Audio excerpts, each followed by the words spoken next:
네, 안녕하세요. JB입니다. 오늘 영상에서는 어제 나스닥 시황에 대해 간략하게 전해드리고 최근 발생하고 있는 달러 급락, 원화 급등 이유에 대해 이야기해볼 예정인데요. 지금 많은 분들이 이야기하는 것처럼 단순히 대만의 생명보험사가 대만 달러를 매입하고 있기 때문에 아시아 쪽 화폐 가치에 영향을 주고 있다고만 보기에는 다른 복합적인 요인들이 꽤 있습니다. 그래서 아무튼 오늘은 이 부분에 대해 제가 알고 있는 선에서 한번 말씀을 드려보도록 하겠습니다. 그리고 시작 전에 멤버십 회원분들께 공지사항 하나 전해드리자면요. 저는 오늘 밤에 멤버십 게시물을 10시 30분에서 11시 사이에 올리도록 할 테니까요. 평소 저의 실시간 장중시장 분석과 매수 매도를 참고하고 계신 멤버십 회원분들은 해당 시간에 멤버십 게시판을 잘 확인해 주시면 좋을 것 같습니다. 네, 그럼 본격적으로 오늘 영상 내용 시작하도록 하겠습니다. 어제 나스닥 증시는 하락으로 마무리했습니다. 어제 발표된 주요 경제지표인 ISM 서비스 PMI는 예상치를 상회하는 좋은 수치가 나왔지만 아무래도 지지난주부터 시작된 증시의 상승이 무려 9일이나 지속되며 20년 만에 대기록을 달성한 상황이었기 때문에 어느 정도 차익 실현 심리가 발현된 것 같고요. 또 트럼프 대통령이 외국에서 제작되어 미국으로 들어오는 모든 영화에 100% 관세를 부과함으로써 미국의 영화 산업계를 살리겠다고 한 부분,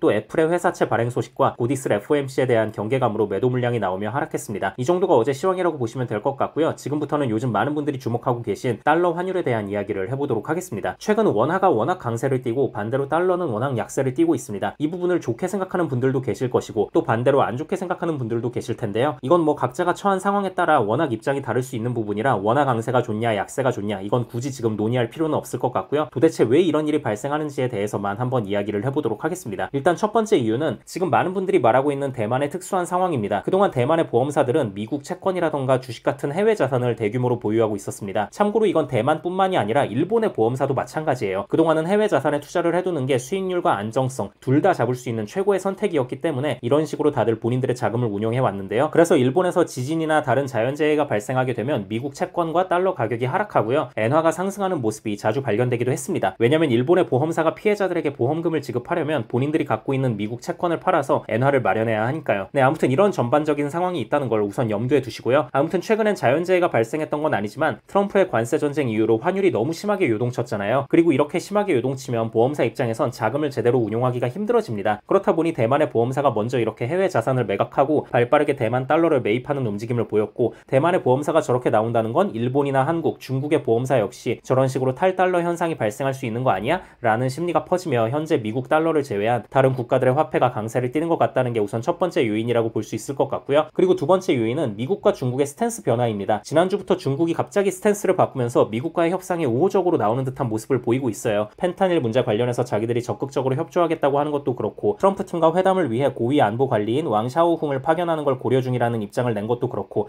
미국과의 협상 가능성을 평가하고 있다는 입장을 낸 것도 그렇고 뭐 이래저래 스탠스가 상당히 많이 바뀐 게 좀 보입니다. 아무튼 이렇게 중국과 미국의 화해 분위기가 약간이라도 연출되다 보니까 그동안 가뜩이나 아시아 국가들의 화폐가 너무 안 좋은 흐름을 보였었는데 특히 한국은 정치적인 이슈까지 더해지면서 유독 더 빠졌었죠. 이제 이렇게 되면 반등 시점이라고 볼 수 있겠구나 하는 심리가 더해지며 원화로도 매수세가 쏠린다고 보시면 될 것 같습니다. 이 부분을 제가 지난주 일요일에 프리미엄 멤버십 회원분들을 대상으로 라이브 방송을 진행하면서도 말씀드리긴 했는데 원화의 가치는 한국 자체적으로 끌어올리기가 굉장히 힘들고요. 주로 일본 혹은 중국의 분위기에 동조되어 묻어가는 현상이 강합니다. 아무튼 이 부분도 참고하고 계시면 좋을 것 같고요. 또 마지막 세 번째 요인은 어제 제가 텔레그램 방을 통해 전해드린 소식이기도 한데 이번에 이런 소식이 전해졌어요. 미국의 대형은행들이 미국 기업들에게 회사채 발행을 금리가 약간이라도 낮은 지금 서두르는 게 좋을 것 같다는 조언을 했다는 건데요. 조만간 미국 정부가 부채 한도를 상향하게 되면 국채가 대량으로 쏟아지게 될 거고 그럼 또 금리가 치솟게 되고 이러면 기업들의 자금 조달이 더 힘들어지기 때문에 이렇게 조언을 했다고 볼 수 있습니다. 그리고 이 부분은 당연히 미국 달러의 가치를 떨어뜨리고 다른 국가의 화폐 가치를 끌어올리는 요인으로 작용할 수도 있는 거죠. 실제로 어제 애플의 회사채 발행 소식이 전해지기도 했었죠. 네, 아무튼 이런 종합적인 요인들에 의해 지금 원화는 강세를 띠고 달러가 약세를 띠는 상황이 발생했다고 보시면 될 것 같습니다. 네, 그럼 오늘 영상은 이쯤 하면 될 것 같고요. 저는 오늘 밤에 10시 30분에서 11시 사이에 멤버십 게시물을 올리도록 할 테니까요. 평소 저의 실시간 장중시장 분석과 매수 매도를 참고하고 계신 멤버십 회원분들은 해당 시간에 멤버십 게시판을 잘 확인해 주시면 좋을 것 같습니다. 네, 그럼 구독자분들 모두 좋은 하루 보내시고요. 멤버십 회원분들은 오늘 밤에 미국장 시작하면 그때 또 다시 뵙겠습니다. 감사합니다.